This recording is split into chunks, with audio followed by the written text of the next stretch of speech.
자신의 불완전함을 사랑하라. 정말 단 하나의 상처도 없이 완벽한 대칭을 이루고 있는 사과를 보면 무슨 기분이 들겠는가?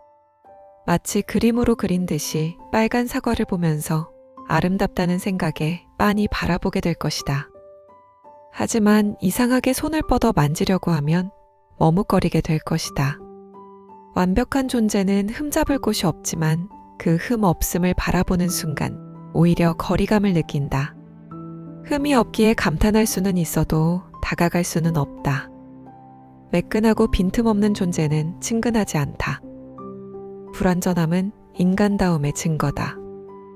작은 실수, 서투른 말투, 불균형한 성격, 쉽게 드러나는 감정, 어떤 상처들. 바로 이런 것이 사람을 진짜 인간으로 만든다. 완벽하게 개선된 태도와 결점 없는 모습은 처음에는 인상적일 수 있으나 오래 머물지는 못한다. 그 속에서 살아있다는 느낌을 받지 못하기 때문이다. 불완전함은 공감을 낳는다. 타인의 약점에서 우리는 자기 자신을 본다. 누군가가 더듬거리고 주저하고 상처입고 흔들리는 모습을 볼 때 친근함을 느낀다. 완벽한 사람을 모방하고 싶어 할 수는 있지만 결국 마음을 열고 다가가는 것은 불완전한 사람이다. 불완전함은 장점을 더 돋보이게 한다. 어둠이 있어야 빛이 드러나듯 결점이 있기에 미덕이 더 뚜렷해진다. 거칠고 불안정한 사람이 한순간 보이는 진지함은 큰 울림을 준다. 늘 침착한 사람의 냉정함보다 흔들리던 사람이 보여주는 단단함이 더 매혹적으로 다가온다. 완벽하게 개선된 연설보다 어눌한 고백에 마음이 움직이는 것도 그 때문이다. 완벽한 연주보다 순간의 실수와 떨림이 섞인 연주에서 진짜 감정을 느끼는 것도 그 때문이다. 완벽한 것은 이미 완성되어 더 이상 나아갈 길이 없다. 그러나 불완전한 존재는 계속 변할 수 있고 그 변화를 통해서 성숙한다. 인간의 이야기는 불완전함에서 시작되고 그 불완전함을 넘어서는 과정에서 만들어진다. 바로 이 끝나지 않는 과정을 우리는 인간답다고 부른다. 그러나 대부분의 사람들이 자신의 불완전함을 부끄러움으로 여긴다. 흠을 감추려 하고 약점을 가리려 한다. 예술가가 결점을 작품 속에서 오히려 강렬한 대비로 활용하듯 인간은 자신의 약점을 받아들이면서 그것을 통해 장점을 돋보이게 만들고 더 나은 사람으로 나아가야 한다. 불완전한 곳이 있다는 것은 내가 더 나은 사람으로 초월할 수 있는 가능성이 있다는 뜻과 똑같다. 흠이 있기에 아름다운 것이 인간이다. 불완전함은 인간을 인간답게 만드는 조건이다. 불완전함을 거부하지 말라. 그것은 단순한 결핍이 아니라 매혹의 시작이자 변화의 기회다. 완벽은 닫혀 있으나 불완전함은 열려 있다. 인간은 완벽하기 때문이 아니라 불완전하기 때문에 살아있고 성장한다. 실수하고 넘어지고 깨지고 다치고 상처받고 흔들리며 사는 것이 삶이다. 고독은 자기 삶을 책임진 사람의 몫이다. 무리에 섞여 있는 자는 결코 그 무게를 알지 못한다. 언제나 다수의 보호 아래서 안전하다고 느끼며 남들이 가리키는 길을 따라가기에 자신의 길을 걷지 않는다. 그러나 자신의 삶을 스스로 선택하는 자는 홀로 지낼 수밖에 없다. 누구에게도 책임을 떠넘길 수 없고 누구의 핑계도 삼지 않는다. 그야말로 고독한 상황에 놓이는 것이다. 주체적인 삶을 사는 사람은 늘 외롭다. 그 길은 누구도 함께 걸어주지 않는다. 친구조차 내가 어디로 향하는지 알지 못하며 고통을 대신 나눠주지도 않는다. 위험을 홀로 감수해야 하고 불운과도 혼자 맞서야 한다. 그러나 혹독한 그 길만이 인간을 강하게 만든다. 땅속을 파는 두더지처럼 홀로 파고드는 것이다. 아주 칠흑 같은 어둠 속에서 스스로를 단련한다. 하지만 그 고독은 나를 파괴하지 않고 오히려 나를 견고하게 만든다. 많은 사람이 고독을 병으로 여긴다. 외로움을 피해야 할 감옥처럼 생각한다. 그러나 고독은 자유의 징표다. 남이 대신 걸어주지 않는 길, 스스로 책임져야 하는 길 위에서만 고독이 따른다. 고독을 모르는 자는 자기 삶을 살지 못하는 자다. 고독은 자기가 자신의 삶을 쥐고 있다는 증표다.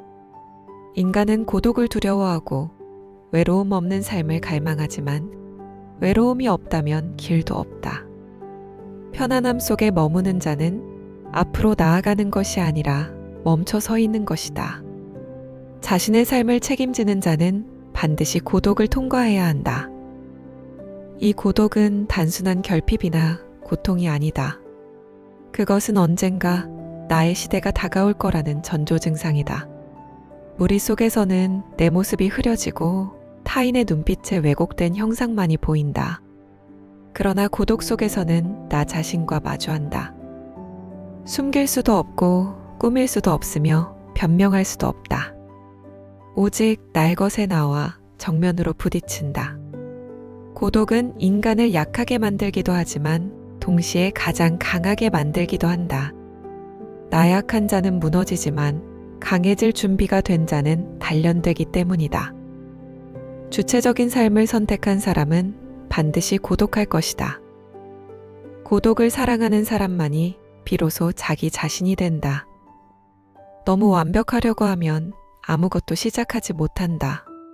완벽함을 떠올리면 무엇이 떠오르는가? 틀리지 않고 그 어떤 흠도 없는 것. 그것이 흔히 사람들이 생각하는 완벽의 정의다. 사람은 누구나 완벽을 원하지만 그런 마음이 강할수록 오히려 행동은 느려지고 생각은 복잡해진다. 완벽하려는 사람이 가장 두려워하는 것은 실수다. 실수가 일종의 흠처럼 느껴지기 때문이다. 완벽함이 오히려 두려움을 만들고 두려움이 커질수록 움직이지 못한다. 완벽주의자는 늘 아직 준비가 안 됐다고 말하지만 완벽한 순간이란 존재하지 않는다. 완벽하거나 조금 더 나은 환경을 기다리다가 결국 인생이 끝난다.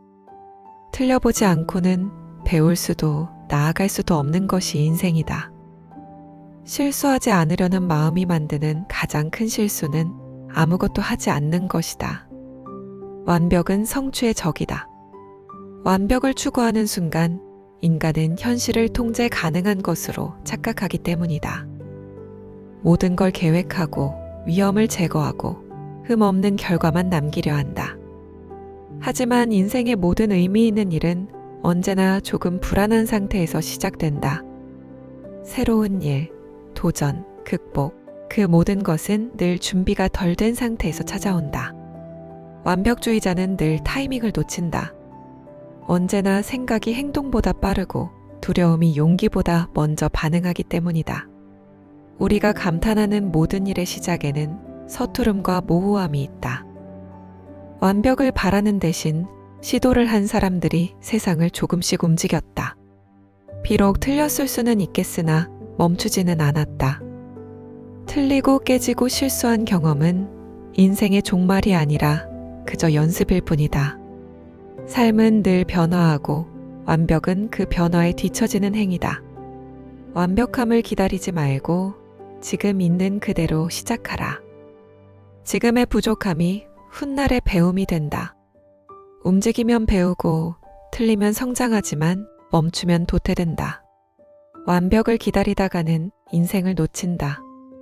지쳐서 도망칠 곳이 필요할 때 사람들은 현실보다 환상을 택한다. 사람들은 삶이 너무 무겁고 하루가 너무 길게 느껴질 때 잠시라도 피할 곳을 찾는다. 현실은 견디기에 너무나 괴롭고 환상은 도망치기에 너무나 부드럽다. 그래서 인간은 현실이 아니라 환상 속에서 위로를 택한다. 누군가는 그것을 사랑이라 부르고 누군가는 신념이라 부르고 누군가는 운명이라 부르고 누군가는 쾌락이라고 부른다. 이름은 다 다르지만 그 본질은 같다. 견딜 수 없는 현실을 잠시 잊기 위한 장치다. 환상은 달콤하지만 동시에 중독적이다. 처음에는 위로가 되지만 시간이 지나면 점점 구속된다. 그 안에서 머무는 시간이 길어질수록 현실로 되돌아올 힘을 잃는다. 괴로울 때마다 사람에게 기대면 그 사람은 절대 혼자서 있는 법을 터득하지 못한다. 인생이 지루할 때마다 쾌락에 기대는 사람은 더 큰 쾌락을 찾아 나서면서 점점 자신을 파괴한다. 인생이란 원래 고통이고 지루한 것이지만 현실의 차가움보다 환상의 따뜻함이 익숙해질 때 진짜 삶을 감당할 근육이 남아있지 않게 된다. 살아있는 것처럼 보여도 죽은 것이다.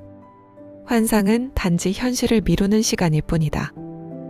도피의 끝에는 언제나 내가 처한 현실이 그 자리에 그대로 혹은 훨씬 더 난폭해진 상태로 나를 기다리고 있을 뿐이다. 아무리 환상 속에서 위로를 받아도 결국 돌아와야 할 무대는 현실이다. 진짜 삶, 진짜 고통, 그리고 진짜 나뿐이다. 인간은 피로 속에서 달콤한 거짓을 찾고 그 거짓 속에서 자신을 잃는다. 인간을 회복하게 만드는 것은 현실뿐이다. 현실은 거칠고 잔인하지만 그 안에서만 진짜 힘이 자란다. 환상은 인간을 위로하는 척 타락시키지만 현실은 인간을 괴롭게 하는 척하고 결국 인간을 인간으로 만든다. 쾌락은 잠시 나를 위로해 줄 뿐 결국 나를 약하게 만든다. 무엇이 되었든 절대 도피하지 마라. 모든 일을 계산적으로만 하면 행복을 잃는다. 인간은 손익을 따지는 동물이다. 이익을 얻으면 기뻐하고 손해를 보면 후회한다. 무엇을 하든 결과가 확실해야 안심한다. 남들보다 이득을 봐야 잘 살고 있다고 느낀다. 그렇기에 대부분의 인간은 인생을 하나의 거래처럼 계산하며 살아간다. 그러나 행복은 거래로 얻을 수 없다. 행복은 이성이 아니라 감각의 문제이며 논리의 결실이 아니라 충동의 잔향이다. 계산적인 인간은 언제나 손해를 두려워하지만 삶은 그렇게 움직이지 않는다. 계산은 예측할 수 있는 일에만 통한다. 수치로 표현하지 못하는 영역에는 계산이 맞아떨어지지 않는다. 사람의 마음, 관계, 감정 같은 건 계산으로 다룰 수 없지만 대부분의 사람이 감정 앞에서조차 이익과 손실을 따진다. 가장 계산되지 않아야 하는 것은 사랑과 예술이다. 그러나 늘 계산하는 사람은 그 두 가지 가치 앞에서 철저히 머리를 쓰기 시작한다. 사랑할 때조차 얼마나 줄지 또 얼마나 받을지를 계산한다. 그 순간 이미 사랑은 죽은 것과 다름없는데도 계산을 한다. 예술은 비합리적인 아름다움의 증거다. 음악을 듣고 눈물을 흘리는 이유를 계산해보면 찾을 수 있는 이유는 없다. 그럼에도 인간은 울고 가슴이 움직인다. 이성은 삶을 안전하게 만들지만 동시에 메마르게 만든다. 행복이란 결국 불안전함을 받아들이는 용기에서 생겨난다. 완벽히 계산된 삶은 실수하지 않을 수는 있어도 감동 또한 없다. 행복한 인간은 늘 약간의 어리석음을 지닌다. 손해를 감수하고 때로는 이유도 없이 웃는다. 행복한 인간에게는 정확함보다 따뜻함이, 옳음보다는 평온이 더 중요하다. 인간은 계산으로 생존하지만 행복은 계산의 반대편에 있다. 행복은 손익을 넘어서고 이성의 한계를 벗어난다. 이익을 따지는 마음으로는 결코 도달할 수 없는 영역이기 때문이다. 어느 정도만큼의 소득을 벌고 어느 정도만큼의 사회적 지위에 올라가면 행복해질 거라면서 수치로 나타내고 싶어 하지만 막상 그 목표를 이루어도 마음은 금세 허전하다. 인간이 행복하다고 느끼는 순간 햇살이 따뜻할 때, 별 이유 없이 편안함을 느낄 때, 자신의 운명을 개척해 나갔을 때와 같은 경험들은 그 어떤 숫자로도 표현할 수 없다. 행복한 사람은 언제나 조금 느리고, 조금 어설프고, 조금은 손해를 본다. 하지만 그 느림 속에서 행복을 느낀다. 모든 걸 다 계산하려 하면 결국 아무 순간도 진심으로 즐길 수 없다. 행복은 완벽한 계획이 아니라 불완전한 순간에서 태어난다. 너무 똑똑하게 살면 마음이 메마른다. 재산이 천천히 늘어나는 것을 참지 못하는 조급함이 문제다. 많은 이들이 돈을 모으기 위해 고된 노동을 감수한다. 그러나 노동의 고됨보다 더 큰 고통은 기다림이다. 눈에 보이지 않는 속도로 쌓여가는 재산을 바라보며 사람들은 초조해진다. 오늘은 조금 늘었지만 내일은 크게 불어나지 않는 속도가 마음에 들지 않는다. 바로 이 불만이 인간을 조급하게 만든다. 사람들은 재산이 천천히 늘어나는 것을 견디지 못한다. 부족하지 않은 삶, 먹고 마시는데 아무런 문제가 없는 삶을 살면서도 돈이 불어나는 속도가 더디다는 이유로 불행을 느낀다. 그 불행은 싫지 않은 결핍이 아니라 끝없는 조급함에서 비롯된다. 이 조급함이야말로 병이다. 이미 충분히 가지고 있는 사람도 예외는 없다. 배가 고프지 않고 집이 있으며 물건이 부족하지 않아도 단지 재산이 불어나는 속도가 늦다는 이유만으로 불안해한다. 더디게 쌓이는 부가 결핍처럼 보인다. 돈은 원래 천천히 쌓인다. 땅은 계절을 따라 열매를 맺듯 재산도 시간이 흘러야 불어난다. 인간은 이 계절을 기다리지 못한다. 열매를 재촉하며 나무를 흔들어 열매를 떨구려 한다. 그 조급함이 결국 가지를 부러뜨리고 나무를 병들게 하는 것이다. 부를 재촉하는 인간은 자신의 삶이 병드는 줄도 모른다. 조급함은 현재를 갉아먹기 때문이다. 오늘의 만족을 외면하고 내일의 기대만을 붙잡는다. 그러나 그 내일은 결코 오지 않고 내일이 오더라도 그때 또 다른 불만이 생긴다. 돈이 불어나는 속도는 언제나 늦고 언제나 불충분하다. 반대로 인내하는 자는 다르다. 그는 속도를 받아들인다. 돈이 천천히 불어난다고 해서 삶이 늦어지는 것은 아니라고 믿는다. 현재를 살며 현재의 만족을 누린다. 부는 결과이지 전부가 아니다. 속도가 늦더라도 삶은 여전히 충만할 수 있다. 돈이 늦게 모이는 것은 불행이 아니다. 오히려 그 늦음을 견디는 힘이 인간을 강하게 만든다.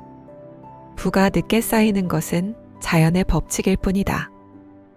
그것을 받아들이지 못하는 것이 병이다. 부는 시간에 따라 쌓이고 삶은 그 기다림 속에서 익어간다. 조급한 자는 늘 불안하지만 인내하는 자는 이미 자유롭다. 재산이 쌓이는 속도는 전혀 문제가 되지 않는다. 원래 돈은 늦게 모이는 것이다. 끝까지 버티는 자가 결국 이긴다. 삶에서 절대 피할 수 없는 것이 있다면 무엇이 떠오르겠는가? 바로 고통이다. 고통은 삶의 필연이다. 그 누구도 피할 수 없는 것이며 누구에게나 차례로 찾아온다. 그러나 고통이 우리를 무너뜨리기 위해서 찾아오는 것은 아니다. 고통 속에서 무너지는 이유는 버티지 못하기 때문이다. 고통 속에서 버틴다는 것은 쉬운 일이 아니다. 그렇기에 인내가 힘의 척도가 되는 것이다. 아무나 버틸 수 없기 때문이다. 폭풍은 언제나 약한 가지부터 꺾는다. 바람이 몰아치면 잎사귀는 흩날리고 줄기가 약한 나무부터 부러진다. 그렇다면 누가 버티겠는가? 뿌리를 깊게 내린 나무다. 흔들릴 수는 있어도 쓰러지지 않는다. 인간의 삶도 마찬가지다. 시련은 누구에게나 오지만 끝까지 버티는 자만이 살아남는다. 살아남은 자만이 결국 승리를 거둔다. 인내는 단순히 참고 견디는 것이 아니다. 삶의 무게를 온몸으로 받아들이는 일이다. 사람들은 흔히 인내를 수동적인 힘으로 생각하지만 실상은 그 반대다. 인내는 능동적인 힘이다. 삶의 압력을 온몸으로 받으면서도 흔들리지 않고 버티는 것은 강자만이 가능한 일이다. 오히려 버티는 것보다 포기하는 것이 쉽다. 버티는 것이 훨씬 어렵다. 역사의 기록에서도 그 증거를 찾을 수 있다. 수많은 민족과 왕국이 흥망을 거듭하는 동안 일부는 오랫동안 버텼다. 그들의 무기는 화려한 검이 아니라 인내였다. 추방과 박해, 멸시와 굴욕 속에서도 꺾이지 않는 자들만이 존엄을 지켜냈다. 자연에서도 증거를 찾을 수 있다. 작은 씨앗은 처음에는 아무도 눈여겨보지 않는다. 그러나 작은 씨앗은 버틴다. 비가 적게 내려도 햇볕이 뜨거워도 바람이 매서워도 뿌리를 내린다. 수년이 지나면 그 뿌리는 바위를 갈라내고 마침내 작은 싹은 나무로 자란다. 약해 보이는 씨앗이 결국 바위를 이긴다. 그것이 버팀의 힘이다. 우리의 삶에도 같은 법칙이 작동한다. 학문을 익히는 일, 기술을 배우는 일, 관계를 이어가는 일, 어느 것 하나 인내 없이 이루어지지 않는다. 잠시 불타는 열정만으로는 끝까지 갈 수 없다. 길을 완주하는 자는 언제나 버틴 자다. 많은 이들이 포기하는 순간에도 한 걸음 더 내디딘 사람만이 목적지에 닿는다. 운동을 시작하는 사람은 많지만 끝까지 이어가는 사람은 적다. 악기를 배우는 이는 많지만 몇 해가 지나도 연주를 계속하는 이는 드물다. 글을 쓰기 시작하는 사람은 수없이 많지만 끝내 책을 완성하는 사람은 극소수다. 이유는 단 하나다. 버티지 못했기 때문이다. 처음은 누구나 할 수 있지만 끝까지 버티는 것은 다른 영역이다. 인내는 고독을 요구할 것이다.